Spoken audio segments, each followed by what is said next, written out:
Good morning to you, Mark. Thank you for making the time for us again today.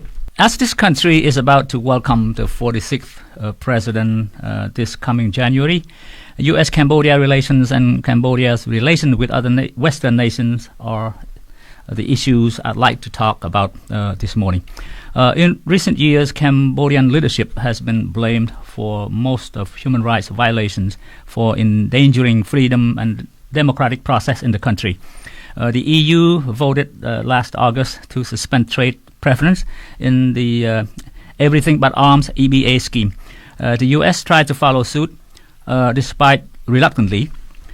Cambodia has become suspect in the eyes of the U.S. for allowing China to build a military-grade commercial seaport and airport disguised as investment project. The country is left... Cambodia has no one to blame but itself. The current Prime Minister has written congratulatory letter to President-elect Joe Biden expressing desire to work closely with the new administration and improve relations with the two countries. My first question to you, Mark, do you think Cambodia's foreign relations will be a tougher challenge ahead, at risk, or further deteriorating, or the opposite, as human rights abuse perpetrators around Hun Sen are under international pressure? Well, first of all, thank you for having me. There are the question you're asking is really a major question. It's really the balance that arises between alliances and human rights. The concern, I think, historically has always been whether the United States, using that as an example, will tolerate a certain level of human rights violations in order to maintain alliances. I think that's the dynamic right now that is occurring. Some presidents have basically said human rights are not very important. The alliances are. I mean, this has gone back through American history a while. And other presidents have emphasized the human rights aspect at the cost of various alliances and irritating various people. I think Joe Biden's position is that he is going to be much more favorable toward human rights, toward the protection of land rights, to stop land grabbing, to try to make efforts to balance human rights with the alliances. I think he recognizes, and I think it's a reaction maybe to the Trump period, that alliances are very important, but so are human rights. So that balance, I think, you're going to see that being struck in probably in the next presidency. Thank you, Mark. My second question: the international community knows who runs Cambodia, why democratic process backslide, human rights abuses are on the rise. Kleptocrats benefit from plundering the country's natural resources, yet these leaders are left untouched. Why can't the same international community take swift actions to impose sanctions the same way it did to Nicolas Maduro of Venezuela? I think it can. I think the issue is, the level of law and the level of enforcement of the law. I mean, you have laws in Cambodia, quite frankly, that are very good, theoretically, to stop corruption. You have laws at a national level in various neighboring countries, and of course you have international law that basically could be effective. But part of the problem is the enforcement. For example, in order to bring an action, you have to have somebody who's willing to finance it, somebody who's willing to create penalties and costs for the enforcement of it. Can it be done? I think the answer is really yes, but the question is who is going to do it? The United States historically was an enforcing arm of a good deal of international law, but again, with the Trump administration, I think you're seeing a decline in that, and that means that somebody has to fill that vacuum. Is it the UN? Is it the is it the EU? Is it CETO? I think that's what's going to unfold in the next few years. Yeah, but just an example, sanction against Venezuela doesn't seem to work as well as one might expect. I just saw in the news today, Venezuela is starting to pump oil and sell it to China. And what Right. can America do to enforce the sanction imposed on Venezuela? Well, a few things are going on. I mean, and I think in terms of the detailed sanctions aspect of it, I think one of the things that I think that's being discussed now is the Magnitsky Act. Yeah. The expansion of the Magnitsky Act. I know Australia is taking a look at that, and I think other countries are as well. I mean, the idea is basically that parties who participate in corruption and fraud and are limited. And yes, the United States can certainly do that.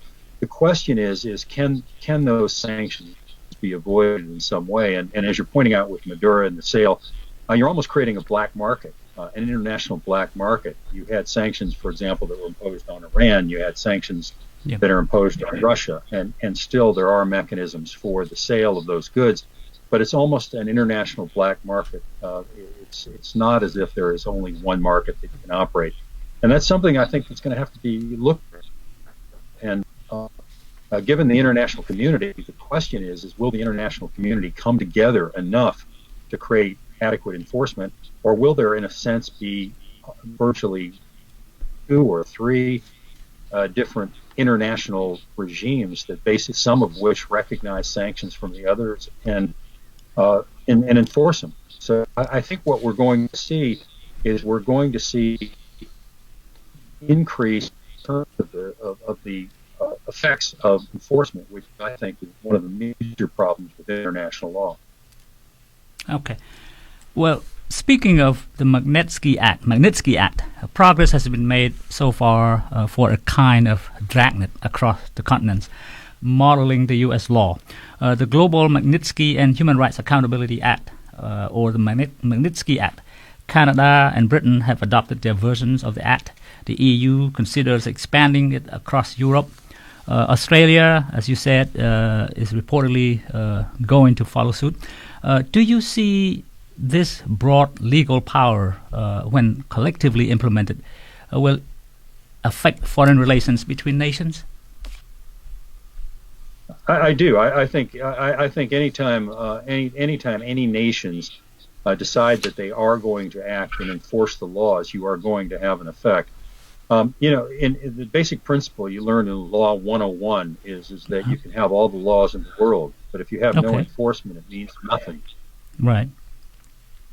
So I think it's absolutely essential that enforcement occurs, and I think countries are recognizing that if you do not have a strong global enforcement mechanism, either through the UN or through the EU or through the alliances or what have you, countries are going to have to act somewhat unilaterally and sort of have the courage to step up. When one country does it, others follow. I mean, they're very similar to people in that way. Person stands up to a bully, other people stand up to a bully.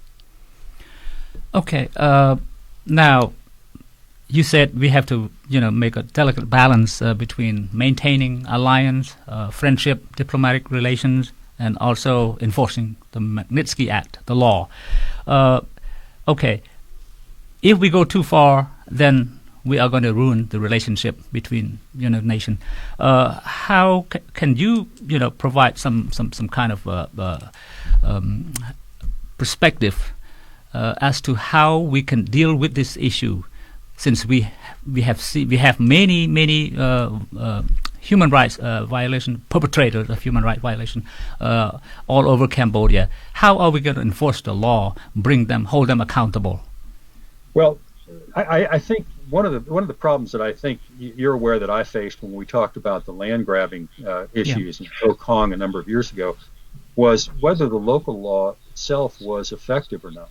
And when we were looking at that, we made the determination that the local laws were not effective, and so we looked to other systems of law that would be applied in that particular area. One of the principles of land grabbing I think that have become more widely accepted is that the supply chain of virtually every country does not necessarily begin and end in that country. For example, in the Kokong case with the sugar began in Cambodia, but it didn't end in Cambodia. It ended in England. And so as a result of that, you were able to use commercial mechanisms for the enforcement of norms inside Cambodia.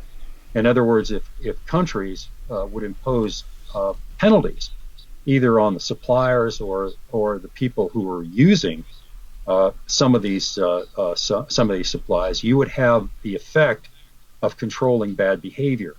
So the analysis itself is not a simple thing. It almost has to be a case-by-case mechanism, but ultimately you have to look to the laws. You have to look at the law of the local area. You have to look at the laws of the national and the community, and then the international laws to make a determination and to balance it, to solve the problems.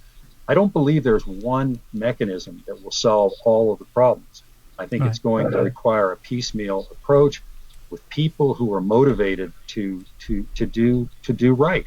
And I think there is a moral aspect of this that I think people have to accept in order to at least be motivated enough to make the effort. Do you think a country, for example, the United States, can go as far as to sacrifice, shaky alliance with a country like Cambodia in order to restore, democracy, respect for human rights, rule of law? Then re-establish or normalize diplomatic relations. Do you think it's a good idea? I do think it's a good idea for a number of reasons. Essentially, you cannot reward bad actors. You cannot reward people who oppress their own people, who basically deny democracy. For example, the concern that I've always had with Hun Sen in Cambodia is you do not have free elections. And if you do not have free elections, you cannot change the government, you cannot evolve. And as a result of that, it simply encourages violence and harm to people. And as a result of that, the international community has to recognize that democratic countries function better. They have better markets, they have freer markets, they have greater wealth, and they maintain their people better. And so the question is at what point can we sacrifice? And I mean that in the sense of recognizing that there has to be a change. At what point can we sacrifice the alliances of a particular country in order to encourage them to change? And I think that is the goal of, I believe, all free countries. And that is to say, look, if somebody is acting poorly, they need to change. The international community has recognized that in Cambodia. They've recognized it in Venezuela. They've recognized it in Russia, Belarus. It has to occur, and it has to occur in Cambodia to encourage free and fair elections and to allow evolution, free press, free statements to continue. Okay. All right.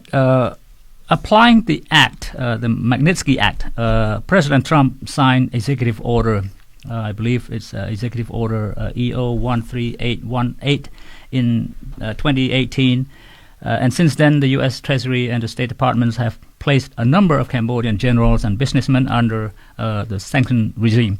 Do you think President Biden will be much tougher or softer on enforcing the Magnitsky Act?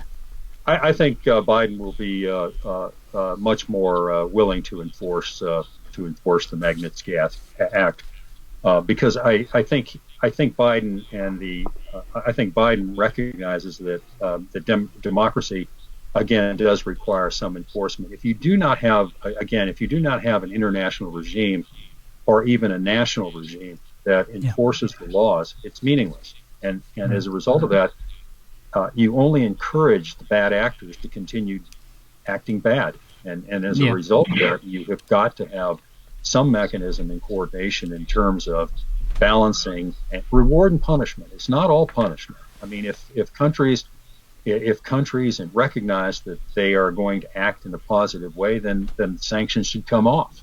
But I think there's a recognition that bad acts should be punished and good acts should be rewarded. And I think all countries should participate in that. We have a question from our listener and viewer who wants to ask you, do you think Hun Sen will, be discouraged or scared of this Magnitsky Law, Magnitsky Act? I think that Hun Sen is rational. I don't think that Hun Sen is crazy, and I think as a result of that, I think he will understand that again, rewards and punishment are in play here. So to the extent that penalties impair his ability or his country's ability to succeed, I think he'll change his behavior.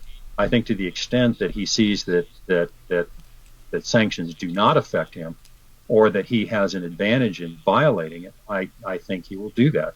I question the man's personal morality with regard to his own country, because he himself knows almost better than anybody what the country went through in order to create democratic institutions, including the courts, including the Constitution, including the international guarantees, including free elections, all of which seem to have been abrogated by his desire to stay in power.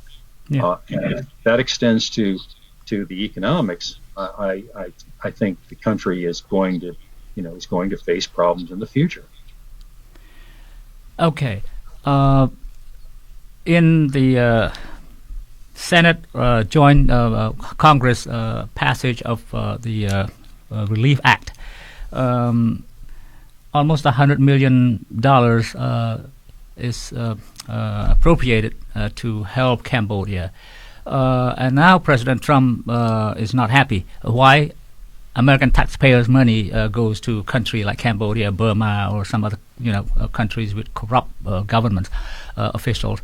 Do you support President Trump on this particular area, that the money should go to American people first? Well, I think it. I don't think it's an all or nothing. I think it's a nuanced issue. I think the issue is that there has to be a message to Cambodia and to Hun Sen that the United States is willing to participate with Cambodia in maintaining alliances and good relations. But I also think that it makes no sense at all to subsidize bad behavior, as I've mentioned a few times.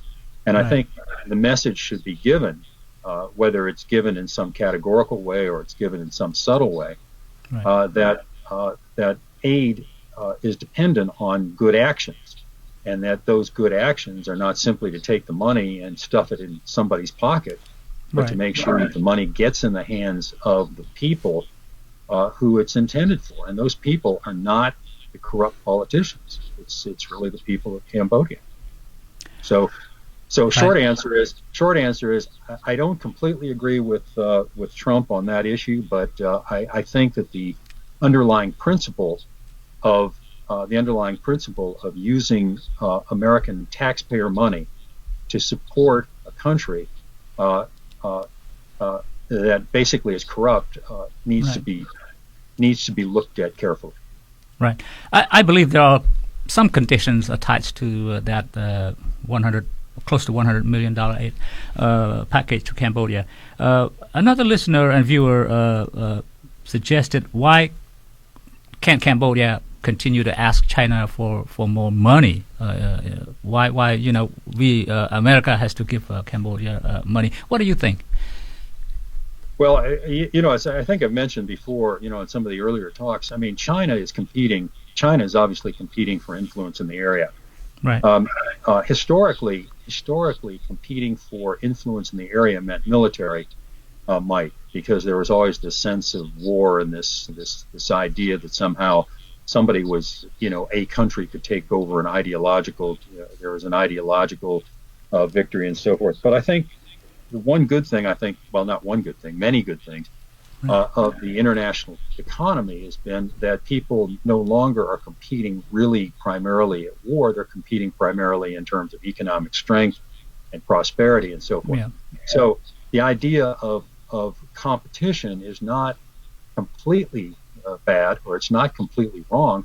But the question is whether it's being used in some way to create an exclusive control over a particular country in terms of their politics and so forth. China, I believe, with its road and belt policy, is trying to have influence in Cambodia, and I think it's doing a good job in gaining that. Do I think it's right? No. I think all independent countries should be able to maintain their independence, and I think the Cambodian people will. I hope they will make that clear to the Chinese that Cambodia has maintained itself as an independent country and will do so, including economically, and that also means in terms of democracy as well. Okay. We have about 5 minutes. Okay. Mark, aside from the U.S.-Cambodia relations issues, there's been talk about, I'd like to take a look at our politics here at home real quick before we leave. There's been talk about preventing President-elect Joe Biden and Vice President-elect Kamala Harris from taking oath of office in January by having some members of Congress refuse to accept the certified electoral college votes. Can you tell us what will happen then? Well, first of all, I don't think it will be successful. I think it's virtually impossible that there'll be any successful attempt at this point. At this point, the actions of the Congress are ministerial, and it's really a question of taking the votes and applying. Let's say there is a potential rebellion in Congress, and somebody gets up and says, I'm not going to certify this. It ultimately would be decided by the courts, and the courts have an obligation to follow the Constitution, and they'll do that. If there is an out-and-out rebellion, I mean, Trump says, I'm going to mobilize the military and I'm going to stop it. I doubt that any military commander in the United States can follow suit. I think it's becoming clear that Trump is becoming unhinged in terms of his actions, and I think right now what we're seeing a fringe, and I think the system, the American system, I think is more stable. I think it's come under a lot of pressure by Trump over the last 4 years, but I think it's still holding, and certainly the courts are, and clearly the Supreme Court is. So I think that I don't think anything is going to come of it other than another sideshow and another attempt by President Trump to ask for attention for himself and to solidify his own base. But to what end, I don't know, and I don't think Trump knows himself. Okay. What about the idea of a coup? You think it's possible? No. I think at most a coup at this point would be a sort of an academic coup, an objection to it. Okay. But I don't think there's any chance of any sort of coup. I don't think anybody would support it except the crazy right-wing fringe that he's supporting right now. And I think even the Republicans who look to the right-wing fringe for support are beginning to abandon that group. So I don't see anything in that. I think there's less chance of a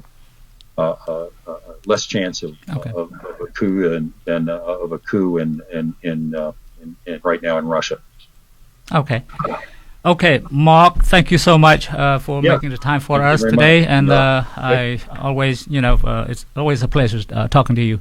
I look forward to talking with you on other topics. Thank you very much. And okay, well, good that's luck. all the time I have. Merry Christmas to everybody. Merry Christmas, Happy New Year to you. Thank you. Okay, thank you. Okay, bye.